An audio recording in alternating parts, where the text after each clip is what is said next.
வணக்கம். திரையுலகத்தில் நானும் ஒரு 20 வருஷமாக இருக்கிற திரைக்கதை ஆசிரியர், இயக்குனர், சமூக ஆர்வலரும் கூட. என்னுடைய பெயர் ஃப்ரான்சிஸ் வரப்பிரசாத். நம்மளுடைய திரைக்கதை மன்னன், அகில இந்திய திரைக்கதை மன்னன் கே. பாக்கியராஜ் சார் அவர்களை பற்றி நான் பேசணும் அப்படின்னு நான் நினைக்கிறேன். அதுவும் உங்கள் மூலமாக அந்த கருத்துக்களை இந்த உலகத்துக்கு கொண்டு போய் சேர்க்கணும்னு நினைக்கிறேன்.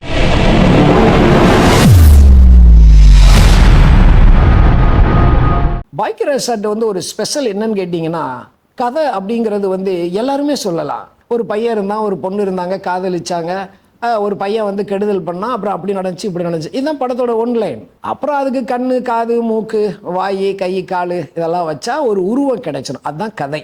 இது சினிமாவில் இருக்கவங்களுக்கு தெரியும். பட் நான் நீங்கள் பாக்கியராஜ் சாரை பற்றி தெரிஞ்சுக்கணுங்கிறதுக்காக சொல்கிறேன். அது கதை. ஆனால் அந்த உடம்புக்குள்ளே ஓடுற நரம்பு இருக்கு பாருங்க, நரம்பு ஓட்டம் சொல்லுவாங்க இல்லையா, அதுதான் திரைக்கதை. ஒரு திரைப்படத்திற்கு நாடி நரம்பு தான் திரைக்கதை. அதை பண்ண தெரிஞ்சவங்க மட்டும்தான் சினிமாவில் ஜெயிக்க முடியும். பாக்கியராஜ் சார் ஏன் அகில இந்திய திரைக்கதை மன்னன் சொல்கிறாங்கன்னா, அவருடைய படங்கள் எல்லாம் உங்களுக்கு தெரியும். அந்த திரைக்கதை தான் ஆடியன்ஸ் மத்தியில் மிகப்பெரிய சக்ஸஸ் கொடுத்தது. ஸோ அதனால் பாக்கியராஜ் சார் அப்படின்னாலே எல்லாருமே சொல்கிறது திரைக்கதை மன்னன் அப்படின்னு சொல்லுவாங்க. எனக்கு ரொம்ப பிடிச்ச விஷயம் என்னென்னா, அவர் இயக்கிய நிறைய படங்கள், அதெல்லாம் உங்களுக்கு தெரியும் நினைக்கிறேன். அதில் அந்த 7 நாட்களுடைய திரைக்கதை அவ்வளோ அற்புதமாக இருக்கும். ஸ்க்ரீன் பிளே ரொம்ப அற்புதமாக இருக்கும். அதே மாதிரி பார்த்தீங்கன்னா முந்தானை முடிச்சு, அதுலேயும் ஸ்க்ரீன் பிளே சூப்பராக இருக்கும். அதுக்கப்புறம் ரொம்ப சூப்பராக சொல்லணும்னா, அவசர போலீஸ் 100 அப்படின்ட்டு ஒரு படம் பண்ணார். அதாவது இறந்து போன புரட்சி நடிகர் எம்ஜிஆருடைய காட்சிகளை வச்சு ஒரு படம் சேர்த்து பண்ணார். ஸோ அதில் எல்லாமே அந்த திரைக்கதை இருந்ததுனால தான் அது ஜெயிச்சது. ஸோ அதனால் அவர்கிட்டருந்து நிறைய இன்றைக்கி வர்ற இயக்குனர் எல்லாருமே அவர்கிட்ட தான் கற்றுக்கிட்டு இருக்கிறோம். இந்த திரைக்கதை பண்ணுறவங்க நிறைய பேர் இருக்கிறாங்க. அதில் ஏன் பாக்கியராஜை சிறப்பாக சொல்கிறாங்க அப்படின்னா, எந்த இடத்துல ஆரம்பித்து எந்த இடத்துல முடித்தா அந்த திரைக்கதை சக்ஸஸ் ஆகுன்ற ஒரு சூத்திரம் ஒன்று இருக்குது. இப்போ உதாரணமாக உடம்புல வைத்தியம் சொல்லுவாங்க. அவங்களுக்கு இந்த அக்குபஞ்சர் வைத்தியத்தை சொல்லுவாங்க. உங்களுக்கு இந்த இடத்த தொட்டால் உங்களுக்கு இந்த இடம் வலி இருக்குது, இந்த இடத்துல தொட்டால் இந்த இடத்துல வலி இருக்குன்னு. அந்த மாதிரி நாடி நரம்பில் திரைக்கதையில் எங்கே ஆரம்பிக்கணும், எங்கே ட்விஸ்ட் வைக்கணும், எங்கே ஃபீல் பண்ண வைக்கணும் அப்படிங்கிறத கொடுக்கறதுல பாக்கியராஜ் கிரேட். அப்படிப்பட்ட ஒரு மிகப்பெரிய ஜாம்பவானை நம்ம இழந்துட்டோம். அவர் பொதுவாக இயக்கிய படங்கள் ஒரு 25 படங்கள், ஒரு 3 படம் கூட வேற்று மொழியில் பண்ணியிருக்கார். நம்ம இந்தி நடிகர் அமிதாப் பச்சனை வச்சு கூட ஒரு கைதியின் டைரியை ஹிந்தியில் எடுத்தார். இந்த 25 படத்துலையுமே அவர் இயக்கத்தில் பெருசாக பேசுகிறத விட திரைக்கதை தான், திரைக்கதை. அதனால தான் அவரை ஸ்க்ரீன் பிளே கிங் அப்படிங்கிறாங்க. அவரே ஒரு பேட்டியில் எனக்கு நல்ல ஞாபகம் ஒரு சொன்னார், என்னுடைய லைஃப்பில் என்னால் ஸ்க்ரீன் பிளே சரியாக பண்ண முடியலன்னு. அது எல்லா கலைஞர்களுக்கும் இருக்கும். சினிமாவில் இருக்கிற எல்லா கலைஞர்களுக்கும் அவருடைய பர்சனல் வாழ்க்கை மிகப்பெரிய வலி இருக்கும். அந்த வழியெல்லாம் பொறுத்துக்கிட்டு தான் அவங்க திரைக்கு வர்றாங்க. பொதுவாக எல்லாருமே சினிமாவில் இருக்கவங்கள ரொம்ப சாதாரணமாக சொல்லுவாங்க. வலி, அது ஒரு மிகப்பெரிய வலி. ஏன்னா ஆகாயம் அண்ணாந்து பார்க்குற வானத்தில் இருக்கிற நட்சத்திரங்களை தான் சினிமா கலைஞர்கள். அதுக்கு அவங்க கொடுக்குற விலை மிகப்பெரியது. அது மாதிரி பாக்கியராஜ் சாரும் மிகப்பெரிய விலையெல்லாம் கொடுத்துருக்காரு. அவருடைய முதல் மனைவி பிரவீனா அப்படிங்கிறவங்க, அது சில பேருக்கு தெரிஞ்சிருக்கும், சில பேருக்கு தெரிஞ்சிருக்காது. கல்யாணம் பண்ண கொஞ்ச நாள் தான் அவங்களோட அவர் இருந்தார். அவங்க தவறி போயிட்டாங்க.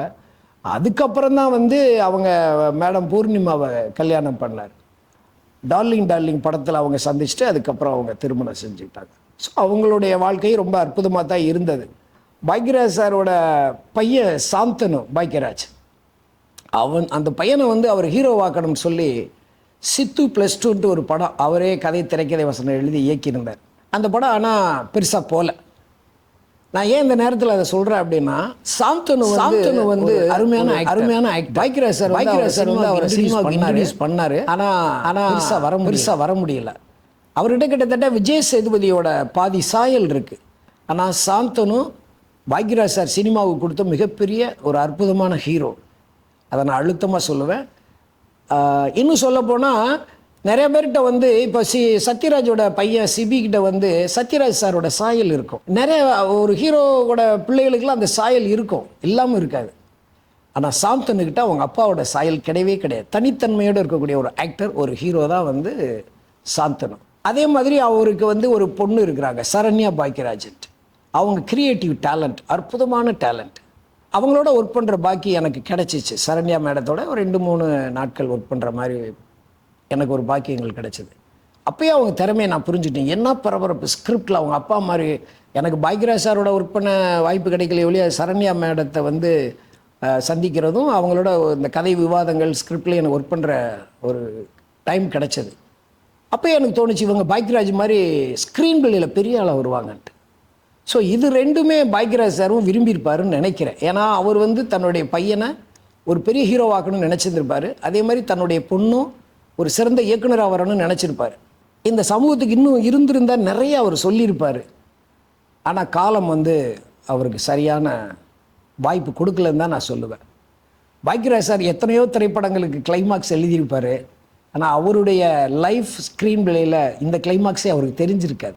எத்தனை கதைகள், எத்தனை கதாபாத்திரங்களுக்கு கிளைமாக்ஸை எழுதி வைத்த ஒரு அற்புதமான கிரியேட்டருக்கு அவருடைய வாழ்க்கை எப்போ முடியும், அதாவது அந்த லைஃபோட எண்டு கிளைமாக்ஸ் அவருக்கு தெரியல. அதான் லைஃப், வேறு ஒன்றுமே பண்ண முடியலை. அதாவது சினிமாவில் கலைஞர்கள் படைப்புகள்லையும் சரி நடிக்கிறதுலையும் சரி இன்னும் வந்து திரையில் பார்த்துக்கிட்டு இருக்காங்களே, இது ஒரு மிகப்பெரிய வரம். இந்த வரத்தை பெறுவதற்காகத்தான் இந்த சினிமாவில் நுழையிறதுக்கு அவ்வளோ இளைஞர்கள் போராடுறாங்க. நான் கிட்டத்தட்ட 20 வருஷமாக சினிமாவில் இருக்கேன். எனக்கும் வழிகள் இருக்குது, நானும் போராடிக்கிட்டு இருக்கேன். ஏன் அப்படின்னா எனக்கு இது கிடைத்த மிகப்பெரிய வரம். நான் சொல்கிறேன் 1918 இன்னைக்கு வர இருந்த அவ்வளவு இயக்குனர்கள், அவ்வளவு கதாநாயகர்கள், கேரக்டர் ஆர்டிஸ்ட், டெக்னீஷியன் எல்லாருக்குமே ஒரு வரம் தான். ஆனால் இது படைப்பு, மிகப்பெரிய ஒரு ஆற்றல். ஸோ அந்த ஒரு நிலையில தான் வந்து பாக்யராஜ் சார் வந்து ஒரு தனி முத்திரை பதித்து இன்னைக்கு வந்து எல்லாம் விட்டு பிரிஞ்சு போயிருக்காரு. பாக்யராஜ் அப்படின்னு சொன்னாலே இன்னொரு விஷயம் ஞாபகத்துக்கு வர்றது, புரட்சி தலைவர் எம்ஜிஆர் வந்து இவரை கலை உலக வாரிசுன்னு சொல்லிட்டு தான் போயிருந்தார். அது ஏன் சொன்னார் அப்படின்றது மற்றவங்களுக்கு எப்படியோ, எனக்கு தெரிஞ்சு பாக்யராஜ் சார்ட்ட வந்து பெண்களுடைய மனதை புரிஞ்சு அவங்கள தேட்டருக்கு வரவழைக்கக்கூடிய டெக்னிக் வந்து பாக்யராஜ் சாருக்கு இருந்துச்சு. அது எம்ஜிஆர் படங்கள்லையும் இருந்தது. அதனால தான் எம்ஜிஆர் வந்து கலை வாரிசுன்னு சொன்னது. எம்ஜிஆர் படங்களுக்கு எப்படி பெண்கள் கூட்டம் கூட்டமாக வர ஆரம்பித்தாங்களோ அது மாதிரி பாக்யராஜ் சார் படங்களுக்கு பெண்கள் கூட்டமாக வர ஆரம்பித்தாங்க. அவருடைய முதல் படத்துலேருந்து கடைசி படங்கள் வர அவர் அந்த பெண்மையையும் பெண்களுடைய உணர்வுகளையும் அவர் கிள்ளி போட்டது மாதிரி இன்னொரு இயக்குனரோ இன்னொரு கதாசிரியரோ போடவே முடியாது. பாக்யராஜ் தான். ஸோ அதனால தான் புரட்சி தலைவர் எம்ஜிஆர் வந்து இவரை கலை வாரிசுன்னு சொல்லிட்டு போனார். ஸோ அப்பேற்பட்ட ஒரு அற்புதமான கலைஞன். ஆனால் பாக்யராஜ் சாருக்கு உண்மையிலேயே நம்ம நன்றி செலுத்தணும் அப்படின்னா அவருடைய பையன் சாந்தனுவை திரையுலகத்தில் நல்ல இயக்குனர்கள் அவரை வந்து திரையில் வந்து ஒரு கதாநாயகனை கொண்டு வந்து நிறுத்தினா அது பாக்யராஜுக்கு செய்கிற மிகப்பெரிய அஞ்சலி. இந்த மாதிரி சாந்தனு ஒரு ஹீரோவாக தமிழ் சினிமாவில் ஒரு டாப் இடத்துக்கு வந்தாலும், அதே மாதிரி சரண்யா பாக்யராஜ் அவங்க ஒரு மிகச்சிறந்த இயக்குனராக வந்தாலும், இதுதான் பாக்யராஜுக்கு வந்து தமிழ் திரையுலகம் செலுத்துகிற மிகப்பெரிய நன்றி கடனாக இருக்கணும், அஞ்சலியாக இருக்கணும்னு என்னுடைய கருத்து. அந்த குரலை கேட்கும் போதெல்லாம் நம்மளுக்கு வந்து பாக்யராஜரோட இனிமையான நினைவுகள் நமக்கு வரும். அப்படிங்கிறத இந்த நாட்களில் நான் அவருக்கு அஞ்சலியாக செலுத்தி விடைபெறுகிறேன். நன்றி, வணக்கம்.